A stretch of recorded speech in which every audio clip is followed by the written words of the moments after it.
परभणीच्या गंगाखेड तालुक्यामधील खळी या गावात गोदावरीचं पाणी घुसल्यामुळे परिस्थिती बिकट बनली आहे। गावकऱ्यांना होडीने प्रवास करावा लागतोय।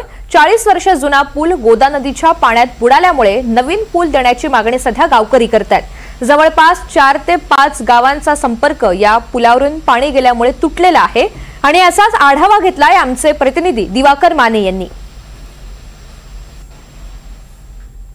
गंगाखेड तालुक्यातील एका गावात मी सध्या आलेलो आहे।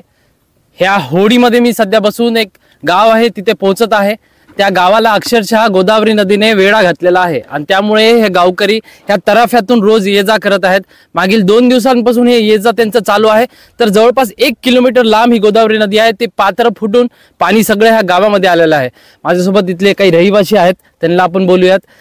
किती दिवस झाले दादा हे पाणी आहे? आता मागची 2 दिवस झालं पाणी आहे आणि आम्हाला खूप त्रास होते गावाच्या पलीकडे जायला, कारण पूर्ण संपर्क तुटलेला आहे गावाचा। त्याच्यामध्ये प्रशासनातर्फे कोणी आलं होतं? काही मदत, काही रस्त्याचं काही बोलणं झालं? प्रशासनाकडून अजून काही आलेलं नाही कोणी।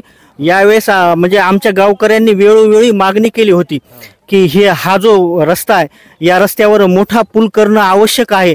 जर ह्या पूल जर केला तर हे खळीच नाही तर चिंचटाकळी, गौंडगाव, सावंगी आणि दहारासूर मार्गे जोडल्या जाणारा हा रस्ता आहे। हा रस्ता चालू आणि सुरळीत करण्यासाठी या ठिकाणी मोठा पूल होणं आवश्यक आहे। तर पूल नसल्यामुळे ही परिस्थिती ही निर्माण झालेली आहे। आपण बघू शकता कशा प्रकारे दोऱ्या लावलेल्या आहेत। हे जे दोरी शेंदत आहे, किती दिवस झाले दोरी शेंदत अशी? 3 दिवस झाले। आज किती वेळेस ये जा चालू आहे? दिवस रात्र। काल तुम्ही सांगत होते काही एक प्रेग्नेंट महिला होती, तिला घेऊन गेले होते? हा, रात्री 2 वाजता गेलतो। 2 वाजता गेले। तर बघितलं तर एकंदरीतच हे बिकट परिस्थिती ह्या गावामध्ये आहे। एक महिला जिची डिलिव्हरी होती त्याला काल रात्री 2 वाजता ह्याच तराफ्यामध्ये घेऊन जाण्यात आलं होतं। तर प्रशासनाने लवकरात लवकर दखल घेऊन काहीतरी मदत ह्यांना पोहोचावी अशी त्यांची सध्या मागणी दिसून येत आहे। NDTV मराठीसाठी दिवाकर माने, परभणी।